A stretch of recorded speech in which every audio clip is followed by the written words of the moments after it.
Muy buenas tardes, estamos ya en vivo. Como siempre, esperamos unos minutitos para que la aplicación pueda avisar a más personas y se nos unan a esta transmisión en vivo del día de hoy en Conociendo a. Esperamos un poquito para que se sigan conectando nuestros amigos, a las personas que ya están conectadas. No se olviden de ayudarnos compartiendo para que más personas puedan ver este espacio, conocer este espacio y también asimismo conocer a los artistas ecuatorianos que nos están representando en diferentes puntos del mundo. Esperamos unos segunditos y podemos dar inicio a esta transmisión del día de hoy.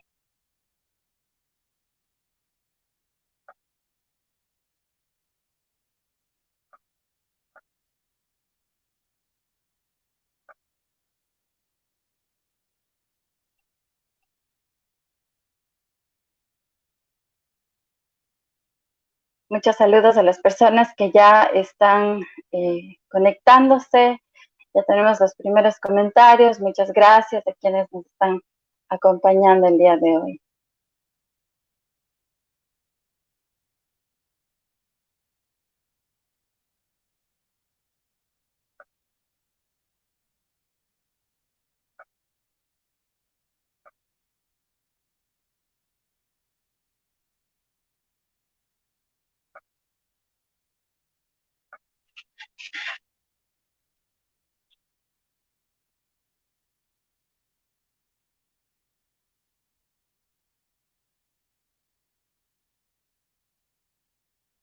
Bueno, mientras tanto les cuento un poquito de lo que se trata este espacio. Conociendo a es una propuesta de la Fundación Musarte de difundir y visualizar a los artistas ecuatorianos que se encuentran en diferentes puntos del mundo.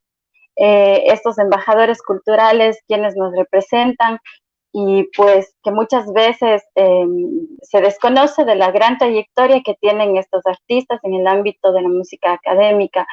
Este es un espacio, como les decía, que tiene ese objetivo, justamente difundir a estos artistas, su trayectoria, sus obras, su carrera artística.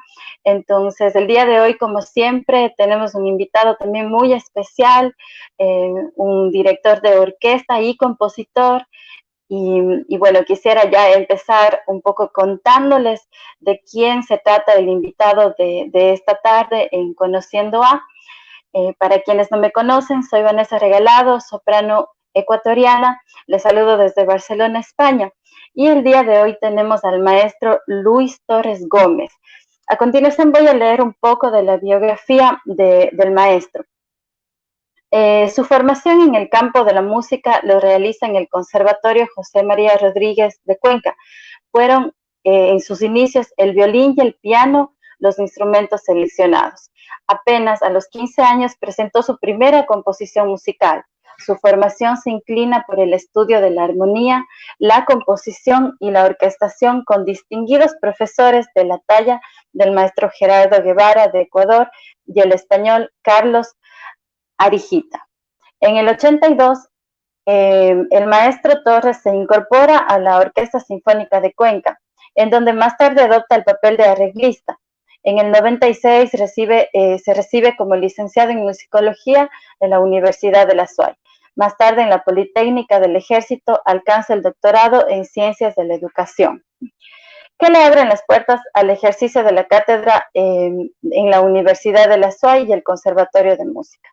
Años más tarde viaja hacia los Estados Unidos e inicia estudios de dirección en Nueva York, en el Bard College Conservatory, bajo la dirección del maestro Harold Farberman. Luego recibe clases magistrales en el Conservatorio de New England en Boston con el maestro Peter Kukinins, quien fuera el director asistente de la Orquesta Sinfónica de Boston. Después también toma clases magistrales en Moscú, impartidas por el maestro Gennady. Wow, este nombre sí está bastante difícil. Rodezhensky. Bueno, ya le preguntaremos al maestro a que nos corrija los nombres.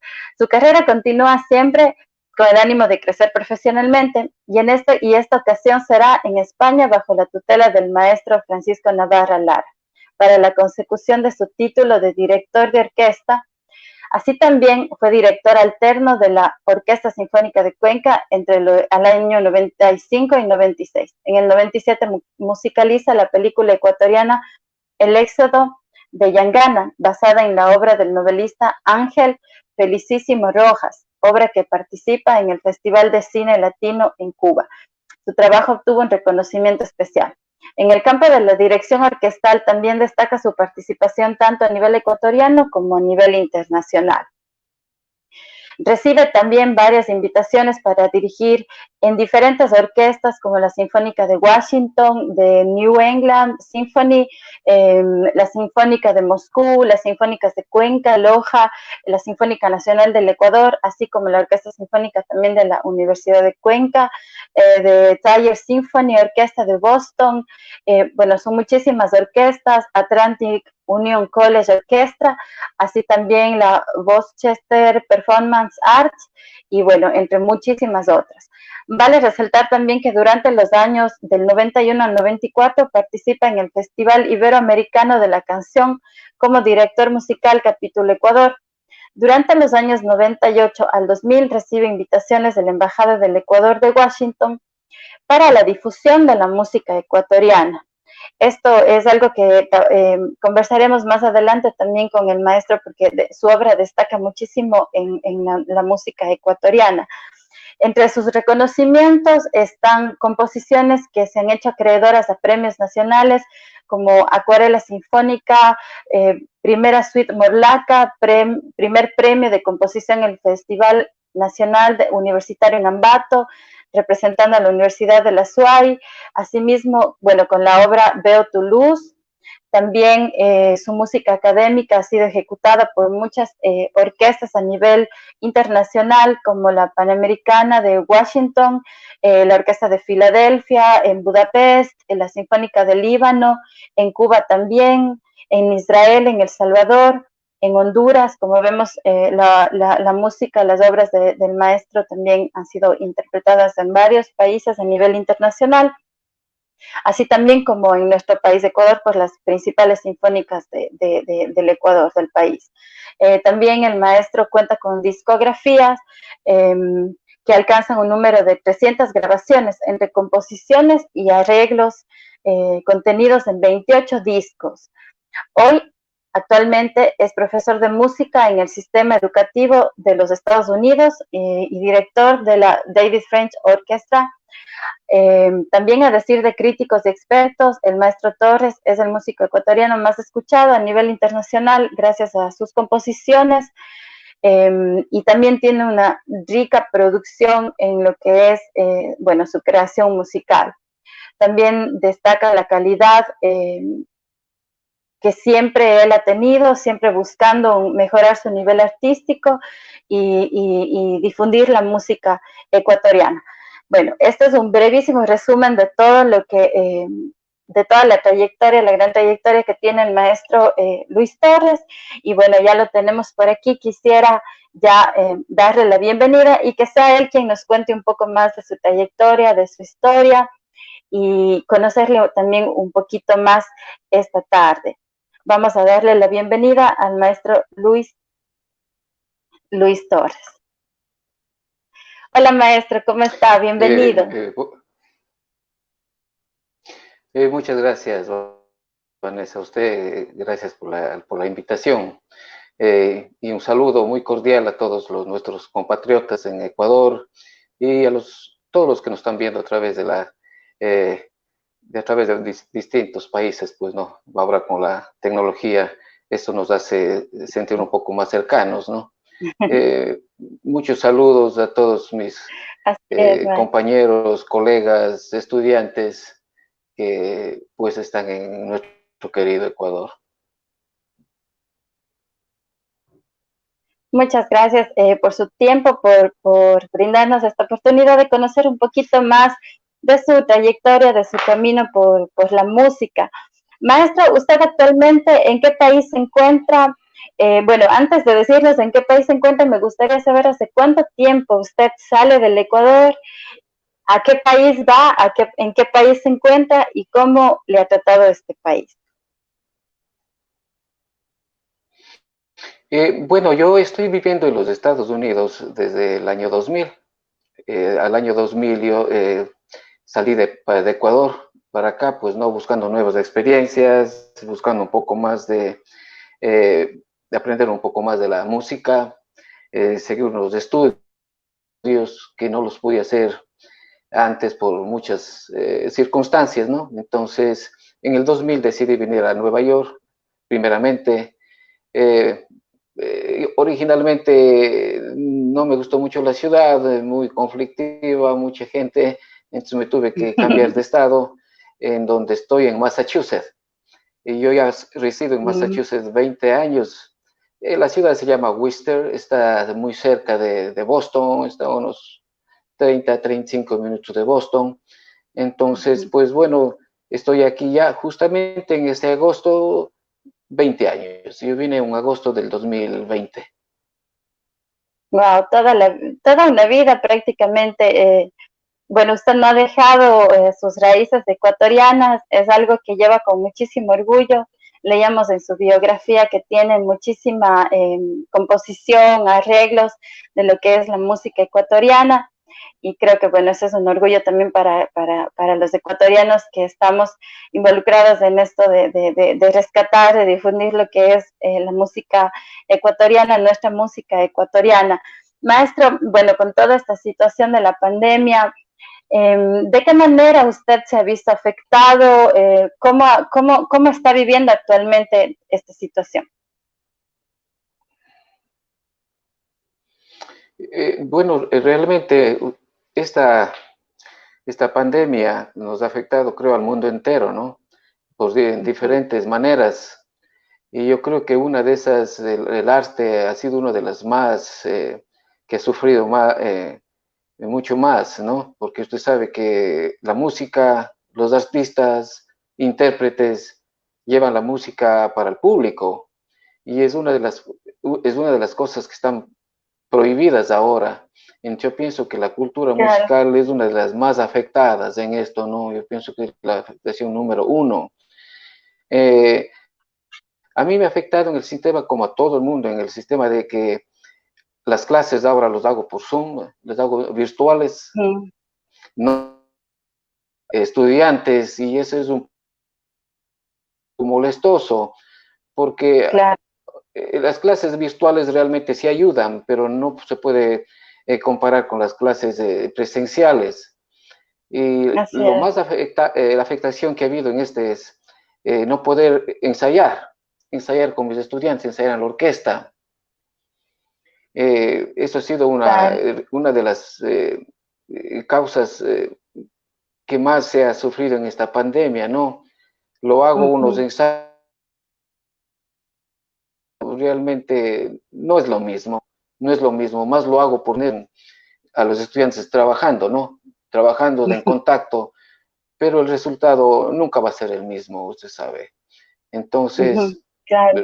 yo pienso que la cultura musical.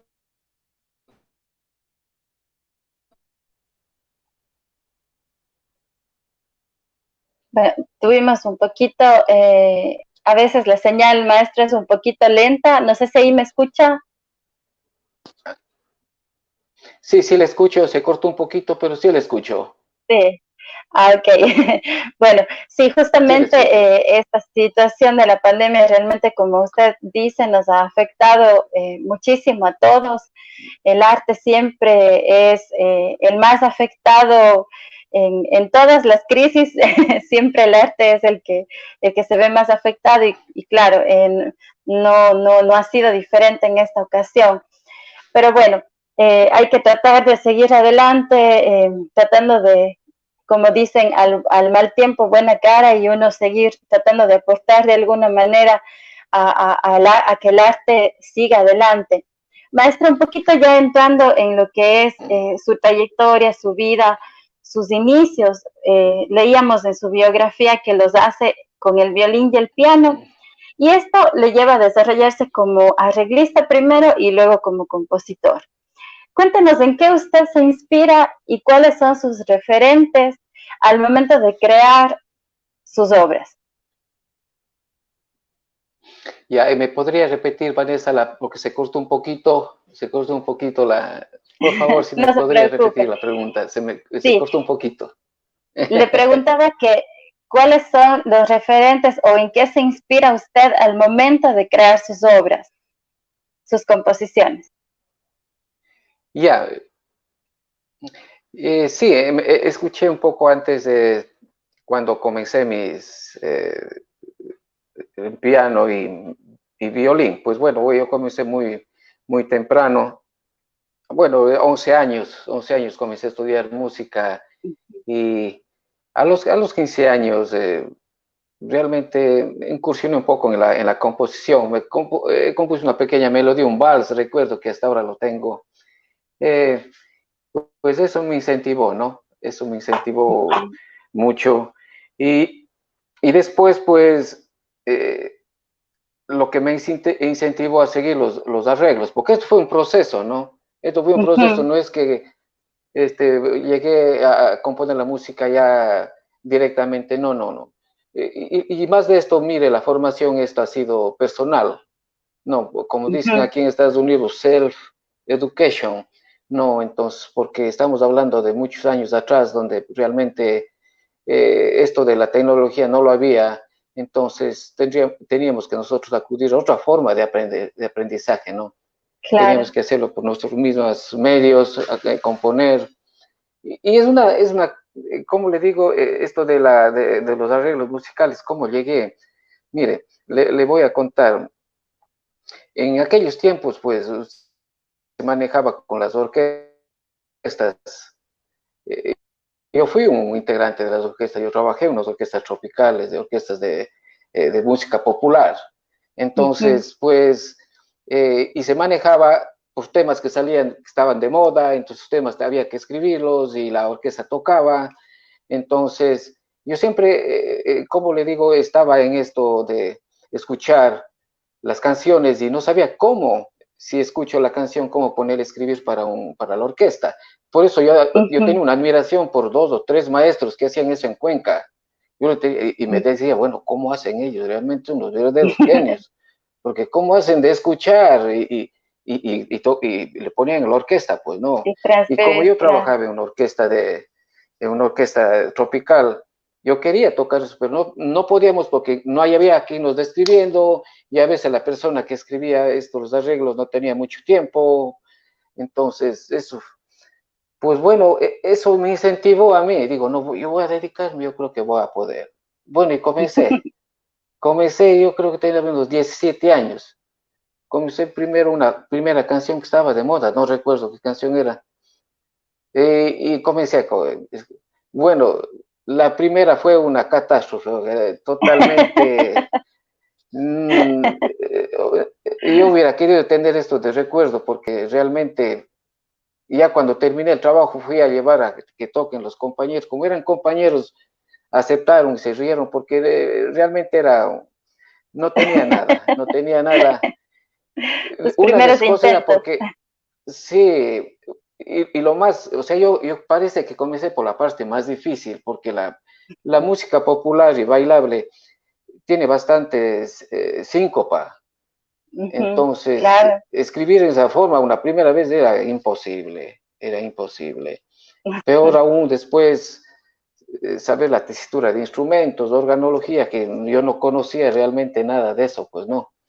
Entonces, la primera vez fue un desastre, pues bueno, y no me quedé y seguí evolucionando hasta llegar, pues, llegar hasta que ya se escuche mejor, ¿no? Porque, como le digo, yo no tenía libros con donde aprender en eso, no, lo hacía nada más por mera intuición, porque bueno, pues escribe esto, le hacía, Autodidacta también. sí, escribía algo, a ver, toque la primera trompeta, toque la segunda trompeta, oye, está bonito ahí, toque el trombón, está bien. Entonces, de esa forma, ¿me entiende? Y como eran compañeros que tenían la paciencia, entonces, pues, así comenzó mis primeros arreglos musicales, pues, ¿no? Y siempre, cada año me ponía una meta que quiero escribir para una orquesta más grande, después quiero escribir para una orquesta más grande. Entonces, hasta que, bueno, llegó el momento, digo, ¿cómo será de escribir para una sinfónica? Y yo le veía muy distante. Y dije, no, no, eso ya no, creo que yo no estoy preparado para esto. Y pues me seguí en esto, ¿no? Quería aprender, cogí unos libros, ya un poquito más. Y pues un año me decidí que yo este año tengo que escribir para una orquesta. Pues. Y hay una anécdota bonita que nunca lo he contado. Y se dio, por eso la vida es de oportunidades. Había un programa en televisión de pasillos, me acuerdo, en Guayaquil, que hacían un programa de pasillos y había 10 ganadores y sus ganadores iban a la Sinfónica de Cuenca a dar un concierto con la Sinfónica. Iba a ser muy rápido, entonces se tenía que hacer bastante arreglo, ¿no? Y el que hacía los arreglos había el maestro Ian Zaguano, el que más hacía, pues yo. Entonces eran muchas canciones para que él haga. Y me acuerdo, el maestro Castelví estaba un poco molesto porque ya se venía y faltaban más y ya no tenían a qué persona, porque no había realmente. Y yo me Arreglistas, acerqué, claro. sí, yo me acerqué y dije, yo puedo hacer los dos pasillos que tú puedes hacer, y digo, sí. Yo creo que por no tener otra opción me dio las partituras. Sí, porque no tenía otra opción. Pues bueno, en 3 días, creo que 3 o 4 días, dormiría 10 horas en esos 3 o 4 días. Y lo hice y regresé. Digo, aquí está, digo, ¿qué es eso? Digo, los pasillos digo, sí, están, hace rato sacaron copia. Bueno, desde ahí comencé. Fue una sorpresa para él. Entonces ahí me empezaron a dar más canciones para arreglar y todo. Entonces, bueno, desde ese momento ya comencé a recibir clase, me enviaba el mismo conservatorio, recibir clase con el maestro Guevara en Quito, esos tiempos vivía clases de armonía, había un maestro Arejita excelente, orquestador que vivía en Guayaquil, entonces me enviaban allá, también cogía clases de él, ya más técnicas, ¿no? Así más o Claro, menos claro. comenzó, así comenzó lo que es eh, los arreglos musicales. Y en lo que son las composiciones, porque bueno, usted es arreglista o empezó como arreglista, luego empezó ya también a componer obras propias.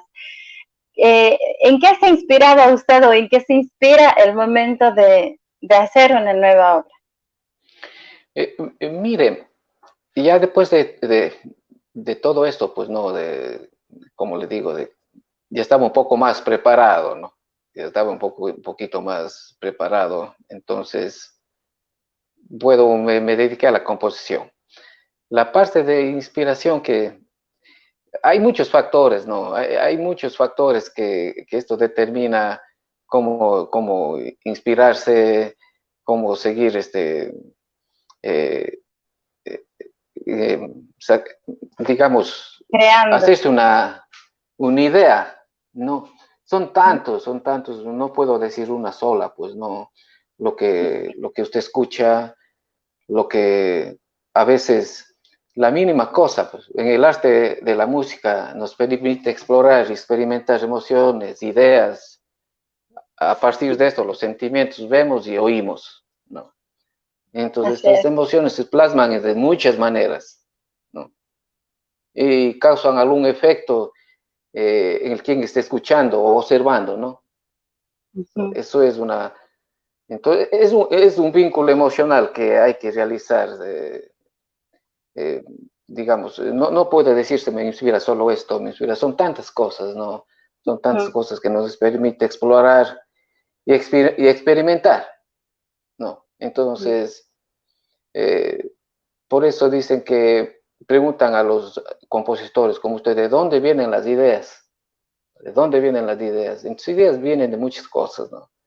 De muchas imágenes, de algo que es sencillo que ve, que escucha ruidos, escucha silbidos, entonces siempre Ujú, algo que está flotando a su alrededor, ¿no? ujú. Entonces eso yo creo que sirve no solo para los músicos, sino para pintores, para todo eso, pues no, es Claro. la atmósfera en la que usted se desenvuelve. Eso creo que Ujú. es una base para la inspiración, para la creación. Y maestro, usted hace bastante lo que es el repertorio nacional ecuatoriano, pero me decía hace un momento, antes de la entrevista, me decía, a mí me gusta un poco transformar la música ecuatoriana, los ritmos ecuatorianos, tal vez darles ya un toque más académico. No sé, el estilo de composición suya, ¿cómo usted considera su estilo de composición? Y si es que usted se basa solamente en los ritmos de la música ecuatoriana para componer. Cuéntenos un poquito de esto. Sí, verá, la mayoría de mis composiciones, pues yo me declaro un músico nacionalista, ¿no? Que me gusta componer la música académica ecuatoriana, ¿no? Siempre, cuando tengo la oportunidad de dirigir alguna orquesta aquí en los Estados Unidos, lo hago y siempre pongo algo ecuatoriano y le gusta. Uh -huh. Entonces, lo que yo trato de transformar es un poco lo que es la armonización. Eh, no toco mucho lo que es la melodía porque es un poco comprometido, ¿no? La melodía casi siempre lo mantengo intacta. Lo que cambia un poco son las estructuras, cambio la armonización, a Uh veces -huh. cambio las progresiones armónicas para que tenga un poco más de modernismo, ¿no? Uh Entonces, -huh. si escuchan mis obras musicales ecuatorianas, van a encontrar eso, de corte sinfónico, ¿no? Entonces, eh, sí, justamente en esta pandemia logré terminar un concierto de violín que tenía ya como más de 4 años paralizado y realmente no me venía nada a la cabeza. Digo, esto fue lo bueno de la pandemia, lo terminé y justamente si escuchan el concierto va a haber una línea de música nacional muy perceptible, muy Marcados. perceptible. Uh Sí, sí, -huh. muy perceptible que... Entonces yo me baso en esto, en la música nacional. Obviamente tengo otras composiciones de otro tipo, ¿no? Como son baladas, son boleros, de ese tipo, también de corte, ¿no? Pero, Uh -huh. pero más ingreso en la música académica ecuatoriana. Uh -huh. ¿Y en qué momento nace o en cuál es el primer encuentro que usted tiene con la dirección de orquesta? Porque claro, ya pasó por los arreglos, ya luego la composición y luego, ¿en qué momento usted dice, bueno, a mí me gusta, yo quiero ser un director de orquesta, vamos a lograrlo? Porque veo que usted tiene una fuerza de voluntad bastante grande por todas las historias que me cuenta. Sí, como le digo, mire, nosotros los que comenzamos a estos, tuvimos que pasar muchas penurias, muchas cosas, ¿no? Como le indicaba, no es como ahora, hay la facilidad por la tecnología de, mire, la dirección de orquesta comenzó una cosa un poco medio, eh, ¿cómo le digo? Especial, Uh verá. -huh. Eh, en en el año 89, más o menos, bueno, yo ya estaba dedicado, ya era un arreglista que, Uh bueno, -huh. estaba en Guayaquil, yo hacía mis arreglos en Guayaquil. Le cuento un poquito antes de eso, yo los arreglos comencé a Claro. hacerle desde el 82, 83, allá en Cuenca, en un estudio de grabación pequeño que había. Entonces trabajé 3 años, pero busqué algo más, expandir un poco más. Entonces viajé a Guayaquil y le conocí al productor de IFESA y Fediscos en ese tiempo, que era don Efren Avilés, que él era el que, bueno, él sacó un poco de artistas de allá, pues a la luz, ¿no? Entonces yo empecé a trabajar para él, hacía los arreglos, ¿no? Entonces, esto fue una parte para que en el 90 fue el Festival de Canción de Iberoamericana, fue la OTI, y le voy a contar ya, cómo, entonces se compuso algo y clasifiqué a la OTI en el 90. ah, qué bien. Pero, sí, pero ¿qué pasó? Que yo tenía que dirigir la Sinfónica en el 90. Nunca le hubiera hecho antes, jamás. Entonces, pero para mí era, y generalmente cuando había estos festivales de OTI se unían las dos orquestas de Quito y Guayaquil. Imagínese Ujú. usted, estar ahí una persona Muchísimos que no, músicos. músicos de primera línea, unas sinfónicas, y estar ahí una persona que prácticamente fue la primera vez que voy a ver o yo me sentía una hormiga ahí, pues no. Así comenzó mi dirección de orquesta, mire, es una cosa de... Por casualidad. Sí, Bueno, dicen que las casualidades no existen. me parece, más yo creo que fueron las oportunidades, ¿no? Entonces yo Ujú, estaba en el 90, 91, 90, hasta el 94, fue en Quito, en Guayaquil. Pues desde ahí comencé la dirección, y luego como era profesor del conservatorio, me dieron a cargo la dirección, de ese tiempo se llamaba orquestina. Entonces comencé a ujú. dirigir la orquesta, fueron años que... Entonces todo esto me iba, digamos, tomando como práctica, pero Ujú, la claro, dirección me cogió así como le digo, de un rato al otro, de que no, yo no, sorpresa. sí, de sorpresa, y me gustó, después me gustó, fui poco a poco, pues, entonces, así fue mi comienzo, esos fueron los comienzos realmente, que como Y luego, director de bueno, orquesta. usted decide ya viajar a Estados Unidos, ¿no? Para ya realizar sus estudios formales. Sí, entonces, ya en el 2000, cuando llego acá, pues quiero formalmente, ya académicamente, comenzar mis estudios de dirección de orquesta. Esto lo hago en Nueva York, en el Instituto de Dirección de Orquesta, BARD, con el maestro Harold Farberman. Yo seguí unos cursos de ahí de verano, eh, prácticamente fue mi primer profesor ahí, ¿no? Seguí 2 años ahí. Yo vivía no digo en Massachusetts, yo tenía que manejar como 3 horas cada semana para las clases, y Ujú, regresaba, pues no. Entonces terminé ahí, terminé ese ciclo de verano, porque eran ciclos de verano, ¿no? Los que eran. ujú, Y después, pues me fui para Boston, que está aquí muy cerca, también dirigí con personas, con Peter Cuquinias, que era el director alterno de la Sinfónica de Boston. También trabajé con él como 1 año y medio más o menos, recibiendo clase. ujú.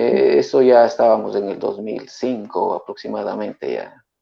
Y en el 2006 viajo a Moscú para recibir clases maestras del maestro Gennady Rodebesky. Entonces, ahí pues en el Conservatorio Tchaikovsky fue como 1 año y medio y seguí las clases magistrales con el maestro, excepcional director de orquesta, ¿no? Ujú, claro. Entonces, eh, seguí con él.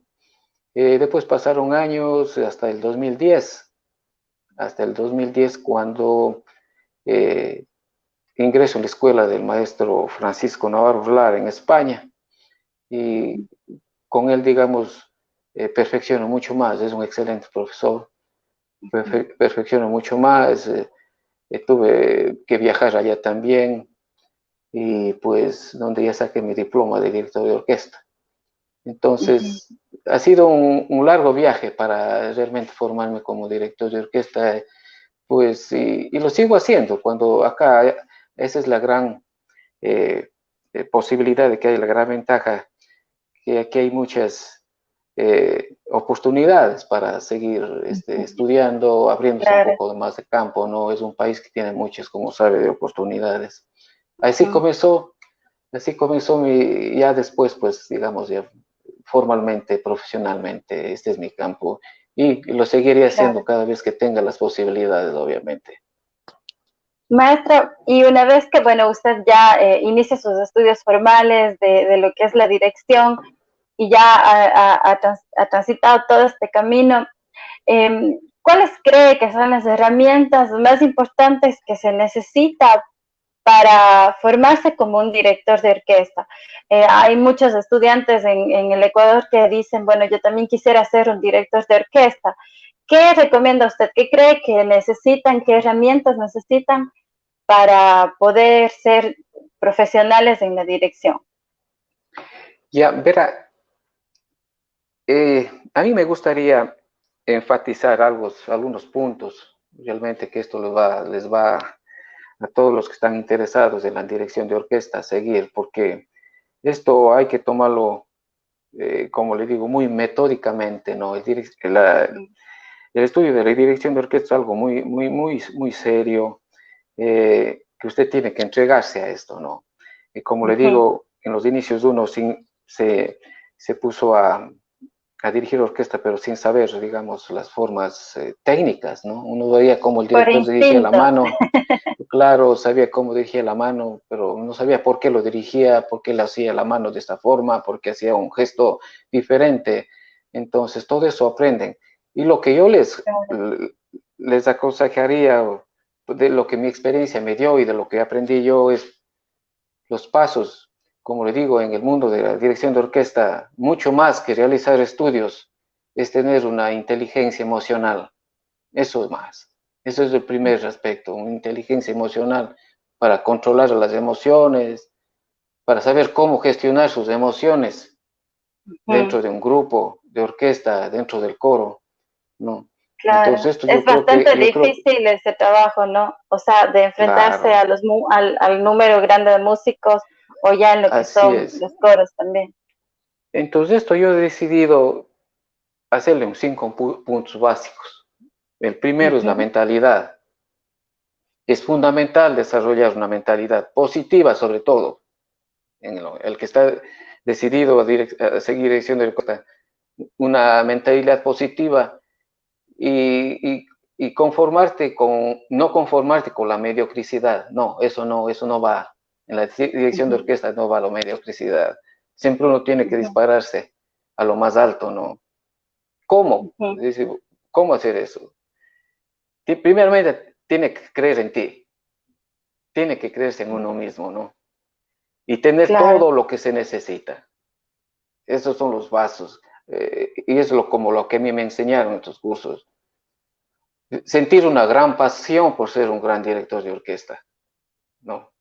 Todos esos aspectos. El director no es un superhombre que, no es eso. Es un común como cualquiera. Es un común, un director de orquesta es un común como cualquiera. Lo que le diferencia del resto es que él da lo máximo,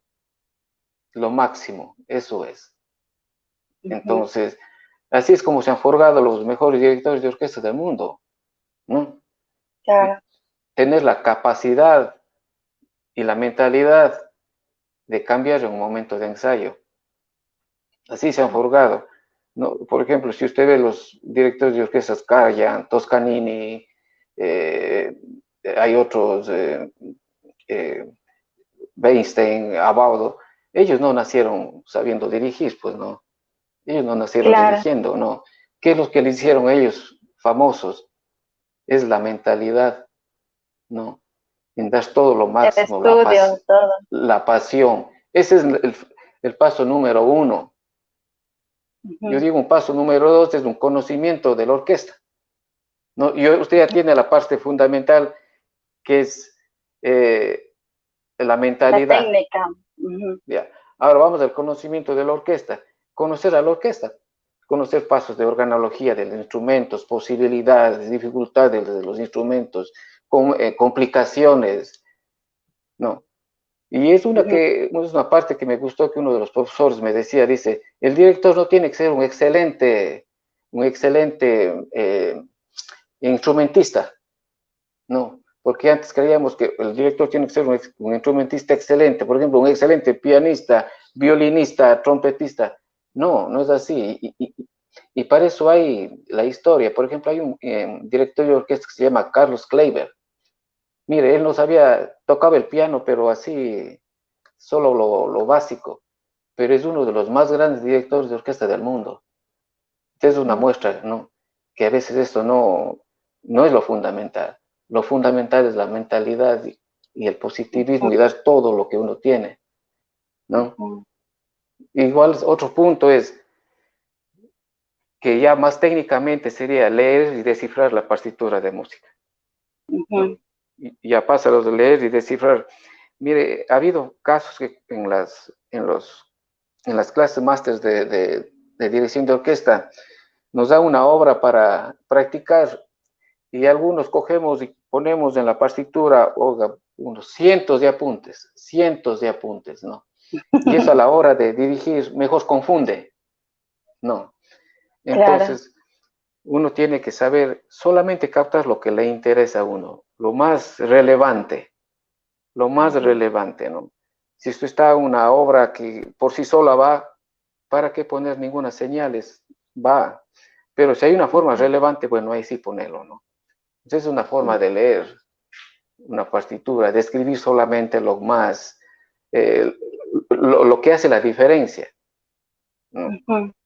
Claro. Eh, Otra que es la técnica ya superando estos tres pasos, vamos ahora a la técnica de dirección de orquesta, pues, ¿no? Obviamente el conocimiento de la técnica de la orquesta es fundamental. ¿Qué es la técnica de la orquesta? Es un conjunto de herramientas que van a dar la oportunidad al director para comunicarse de forma interna con el resto, ¿no? Porque si la música está acá dentro de él, pero no sabe cómo expresarlo, entonces lo mismo que nada. Entonces usted tiene que Claro. tener esas técnicas para llegar al músico, a la orquesta, al coro, a una banda a la que esté dirigiendo. Entonces son las técnicas de dirección que tenemos que aprender, ¿no? ¿No? Transmitir. Así es. Es otra La de orquesta las... suena, dicen también que la orquesta suena como el director quiere que suene. O sea, el director, al ser la cabeza de la agrupación, es la que lleva el sonido de la orquesta. Es el responsable del sonido de la orquesta. Así es, y que es mediante los gestos que hace. No, es mediante los gestos, porque eso se llama una dirección neurodireccional. ¿No? Que es una neurodireccional, es que los músicos, el cuerpo musical, está viendo a usted la expresión. Pues si usted está con una cara de angustia, ellos van a tocar de esa forma. Y si usted está feliz en una obra, ellos van a estar tocando feliz, ¿no es cierto? Entonces eso es lo que las herramientas de la dirección de orquesta que tiene para transmitir. Otra es la interpretación. La interpretación. Bueno, usted sabe que es fundamental que el director tiene que ser un gran intérprete, pues, porque si no la obra no tiene sentido, ¿no? Tiene que haber una... O sea, luego de leer la partitura, hacerse una idea, ¿no? Ya, usted, al menos yo lo hago, leo una partitura, me estudio una partitura, preparo la partitura para el concierto, entonces nos hacemos una idea de cómo queremos que suene esto, ¿no? ¿Cómo hacemos? Nos toca esta parte un poco más rápido, alguna parte más lenta, esta frase no me gusta, esta frase lo quiero de esta forma. O sea, cada uno tiene su diferente forma de expresar, eso se llama Claro. la interpretación. Y sobre todo conocer a los diferentes estilos de música, ¿no? Conocer los estilos de música de Mozart, Haydn, Beethoven, Bach, Tchaikovsky, Mahler. Eso es otra cosa también que hay que uno pues enterarse Claro. de los estilos musicales, ¿no? Claro, no suena lo mismo el clasicismo que el romanticismo, el contemporáneo es totalmente el estilo diferente. El barroco diferente, las técnicas son diferentes, desde un vibrato, bueno, son tantas cosas, ¿no? Que el director debería estar en su conocimiento para que la obra tenga la esencia, ¿no? Y después de todos estos puntos es una proyección musical. ¿Cuál es la proyección musical? Aquí podemos hablar ya de una capacidad económica. porque, por ejemplo, si un estudiante que le gusta la dirección de orquesta quiere estudiar, bueno, él necesita irse, algunos se van a otros países, algunos toman unas clases nada más, entonces la proyección es también importante, ¿no? Por eso Claro. yo lo relaciono con la cuestión económica, porque hay personas que dicen, bueno, yo quiero estudiar y me voy a la escuela de Viena, por decirle algo, ¿no? Entonces eso también es la parte proyección profesional tiene mucho que ver en eso también, ¿no? Yo me voy a estudiar en una universidad que tiene pues su grado de aceptación, su perfil musical es uno de los mejores. Entonces, hay alumnos que no están dispuestos para, para acceder a ese Claro, tipo de educación. Entonces, que por lo esos general son es los. bastante costoso, ¿no? Sí, entonces yo lo he resumido en estos, ¿no? En esos 5 puntos que el estudiante que le gusta la dirección de orquesta debe tener muy, muy presente y eso es lo que me ha hecho la experiencia. Eso es lo que me ha dado la experiencia. Muy bien, maestro. Y con la música vocal, ¿cómo le ha ido? ¿Ha tenido alguna experiencia con cantantes, bueno, con coros, de lo que usted también ha dirigido coros? Cuéntanos un poquito la experiencia con la música vocal y con, bueno, con los cantantes Ya, en general. verá, en la música vocal, claro, es otra anécdota también de la música vocal. Justamente yo para comenzar antes de la dirección de orquesta, yo comencé con la música vocal. O sea, por ejemplo, mis arreglos ya cuando estaba un poco más ya avanzado, un poco mis arreglos ya estaban más profesionales, comencé a trabajar con muchos artistas de Ecuador, ¿no? En Guayaquil, en Quito, entonces hacía los arreglos para varios vocalistas, para varios que estaban de moda. Por ello puse si usted ve en mi resumen, que, bueno, tendré pues unos 25, 28 CDs grabados y el 90% son a cantantes de aquella época. Por ejemplo, en Guayaquil habían excelentes voces, había Beatriz Parra, la hija, que grabé algunos temas Claro, con sí, sí, ellos, Beatriz Gil también. Beatriz Gil, con Beatriz Parra, grabé con los Niño Naranjo, bueno, en Cuenca no se diga, era con todos los artistas de esa época, grabé. Entonces, comencé a grabar con cantantes con experiencia vocal, o sea, no de que obviamente yo no soy experto en lo que es la parte vocal, ¿no? Sino más bien yo me dedicaba a los arreglos y tomaba muy en cuenta que tanto la voz como el arreglo vayan parejos, entonces había una poca que se les podía ayudar a los cantantes, pues no, en ese tiempo había muy buenas voces en Cuenca, en Quito, y sobre todo cuando vino este festival como le dije, de la OTI, y estaba yo ahí, bueno, me llamaban de Quito, me llamaban de Guayaquil, de todo el país para hacer los arreglos, incluso una época de aquí desde los Estados Unidos, de Nueva York, comencé a trabajar por algunos cantantes, porque el hecho de estar en un festival de la OTI, eso ya le daba un poquito más de decir, bueno, De si trabajo con prestigio, este claro. maestro, tal vez vaya a estar ahí, pues no. Entonces, pero bueno, uno no le garantizaba, pues no le garantizaba nada de eso, uno hacía lo mejor, pero entonces, Claro, mucha experiencia con lo vocal, mucha experiencia realmente. qué bien. Coros, no, coros prácticamente he dirigido un coro en toda mi carrera musical, no ha sido mi fuerte lo que es coro, ¿no? Sí. Y bueno, ¿cuáles han sido también, aparte de todo esto de la música, que también del ámbito popular, del ámbito académico, quiénes han sido sus referentes, maestro? No sé, compositores, músicos a quienes usted ha admirado, de quien ha tomado sus influencias, sus enseñanzas. Eh, bueno, hay varios compositores, varios maestros, tanto nacionales como universales, pues no. Por ejemplo, en Ecuador hay excelentes compositores de la talla de Luis Humberto Salgado, segundo Luis Moreno, Ignacio Canelo, hay Sixto María Durán, el maestro Gerardo Guevara, que son claro, compositores muy buenos, ¿no? Nacionales, en los que yo he visto las obras y realmente yo me he tratado me ha servido porque he aprendido mucho de ellos, o sea, hoy escuchando las obras de ellos, ¿no?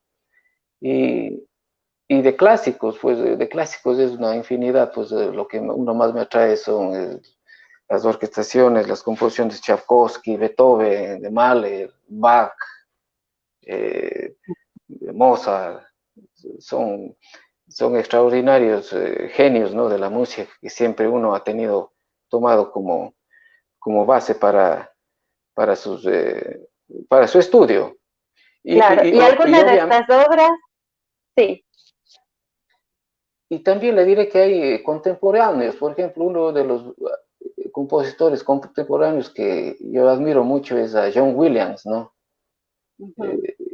Él creo que es un Beethoven de este siglo, es un extraordinario compositor, igual Ennio Morricone, que, bueno, recién falleció, pues, ¿no?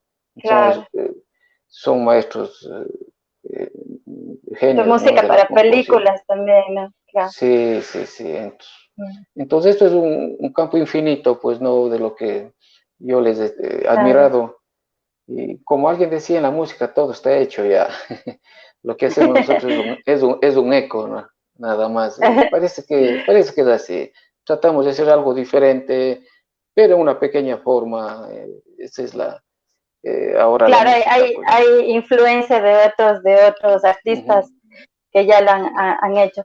Y maestra, ¿alguna obra que haya marcado su vida? O sea, alguna obra que usted recuerde que haya sido la que marcó o ha marcado su camino en la música.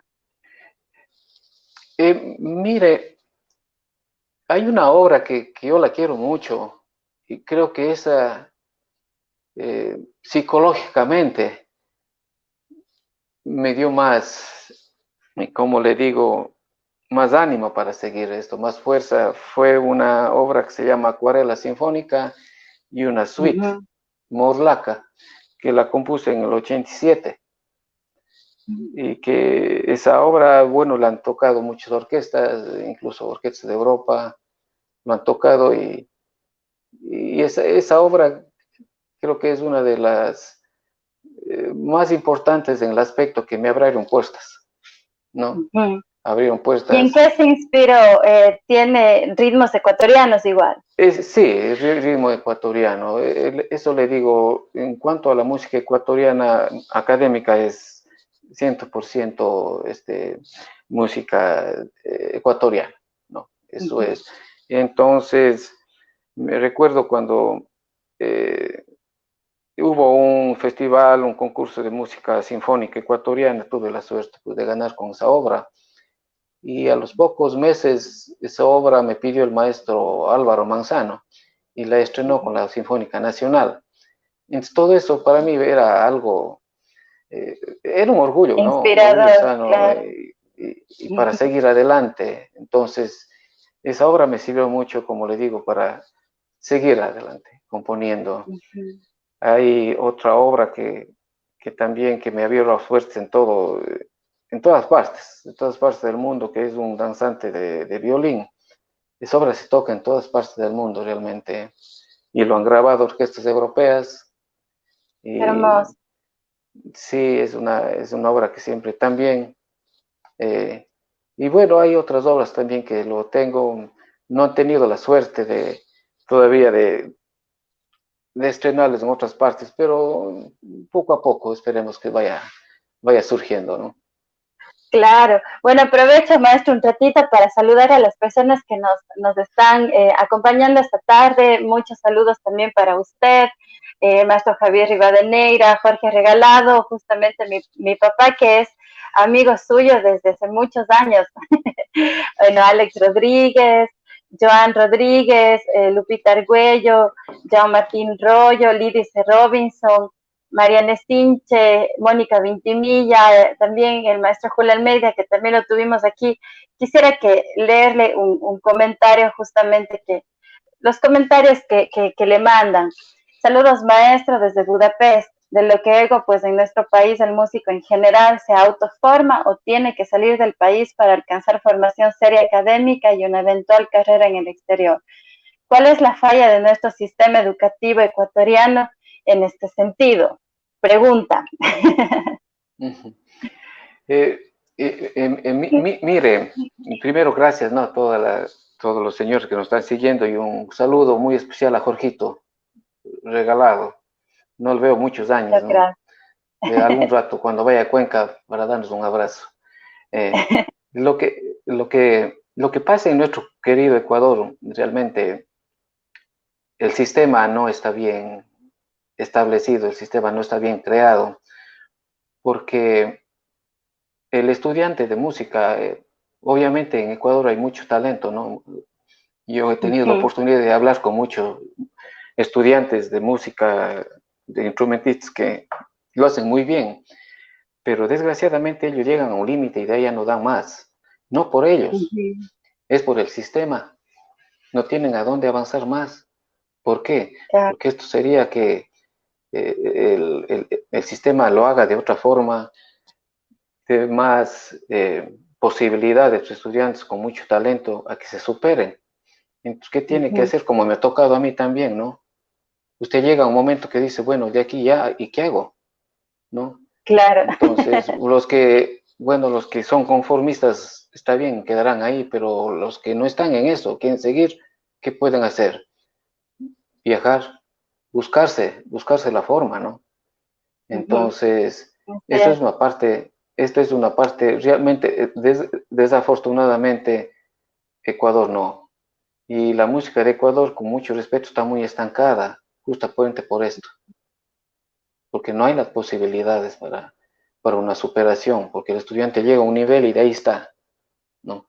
Tiene que ver otros países y Falta no tienen. mucho la formación académica, bueno, también por, bueno, la sociedad, el apoyo también, no se toma mucho al arte y a la cultura como una prioridad, entonces todo esto influye mucho justamente en esto que usted menciona, en el sistema académico ya de lo que es la música. Sí. No hay el apoyo, entonces no hay los requerimientos en los conservatorios, los instrumentos, la formación académica de los maestros mismos, las capacitaciones, todas estas cosas influyen mucho en todo esto, ¿no? Así es, desafortunadamente, y usted si ve que está en su programa, usted va a tener más invitados que están afuera y tal vez vamos a coincidir en lo mismo, ¿no? Tal vez vamos a coincidir en lo mismo. Que sí, eso es lo que decía yo cuando me preguntó los puntos sobre la dirección de orquesta. El 5 decía el desarrollo profesional, ¿cómo? La parte económica. Pues aquí está eso. Porque hay gente que tiene todo el talento, pero la parte económica, financiera, no le ayuda, eso más, ¿no? Claro. Entonces, claro. Es una cadena. Sí, así es. Bueno, siempre para nosotros es un tema bastante complejo el dar nuestras opiniones o nuestros criterios sobre todo lo que pasa en lo que es el ámbito cultural de nuestro país, pero creo que es muy importante que nosotros también podamos comentar sobre estos temas porque se necesita de alguna manera llamar la atención de los mismos jóvenes que estudian, de los maestros, para que un poco pueda ir cambiando esta situación. Bueno, también hay otro comentario del maestro Julio Almeida, gran guitarrista ecuatoriano también, que lo tuvimos ya hace la semana anterior, si no recuerdo mal. Maestro, felicitaciones, dice, ¿cuándo podría interpretar una obra suya para guitarra y orquesta? Con el estilo suyo académico ecuatoriano sería una belleza. Bueno, aquí hay algunos comentarios. Un saludo a Julito, aprovecho, yo sí le conozco a Julio y creo que tuvimos la oportunidad de un año estar en Washington en un concierto de música ecuatoriana, igual con Jorge Sade. Muchos saludos, Julio. algún rato nos pondremos en contacto a ver si es que podemos hacer alguna labor artística por acá, por Massachusetts. Qué lindo. Así la tecnología va uniendo a los artistas. Ese también es uno de los objetivos justamente de este espacio. Bueno, maestro, como usted sabe, cuando uno conversa de todos estos temas que nos interesan muchísimo, la música, que bueno, nosotros que somos parte de todo lo que es el arte, la música, la cultura, es un orgullo, un gusto poder conversar de todos estos temas, poder conocer un poco más de su camino. Y bueno, siempre estas aplicaciones nos dan poquito tiempo y bueno, quisiera para un poco ir terminando, no sé si usted quisiera dar algún consejo final a los jóvenes que quieren ser profesionales en el arte de la música. Sí, una manera rápida. Mira, a mí me hubiera costado tocar algo de que los estudiantes, como digo, alguien decía, si la música es tu vida, tienes que dar la vida por la música, ¿no? Y como hablábamos de Ecuador, que el sistema está mal, realmente trabajar en Ecuador es muy difícil en el arte musical, muy difícil por muchas circunstancias, ¿no? Por muchas circunstancias, no sé, egoísmo y todo eso, ¿no? Que realmente eso no le hace despejar a la música, no a que despeje, ¿no? Entonces, eso tenemos que componer, eso tenemos que componer. Mire, yo he querido irme para allá, como sabe, yo soy cuencano, a querer dar un homenaje a mi ciudad, dar un concierto en Cuenca, pues, y no he tenido la invitación que generalmente lo hacen, pues no. Entonces, eso es difícil realmente trabajar por eso es que algunas personas han salido de allí. Eh, nada más, nada más me quedaría decirles a los estudiantes que supérense y en este caso tienen que hacerlo por ellos mismos. Salgan de ese sistema, porque si quedan en el sistema no van a realmente a conseguir lo que ellos están queriendo. Salgan, busquen otras fronteras, busquen otros horizontes y eso les va a venir bien. Es duro, pero pero su fruto es muy alentador. Eso le podría decir a todos los jóvenes estudiantes de música. Qué lindas palabras, maestro. Me quedo con su frase. Si no mal recuerdo, si tu vida es la música, tienes que dar tu vida por ella. Qué lindo poder escuchar esas frases que son motivadoras realmente para nosotros, para las personas que vivimos del arte, para las personas que damos la vida por esta profesión. Y bueno, yo quisiera agradecerle infinitamente también por su tiempo, por brindarnos este espacio para poder conocer un poco más de su trayectoria musical y pues agradecer también a las personas que nos han acompañado esta tarde. Y nada, despedirnos. Muchísimas gracias nuevamente, maestro, por su tiempo y agradecer también a todos. Y bueno, nos vemos la siguiente semana. Esto ha sido Conociendo a el maestro Luis Torres Gómez, director de orquesta y compositor ecuatoriano. Un gusto, muchísimas gracias a todos. Muchas gracias. Hasta pronto. Hasta pronto.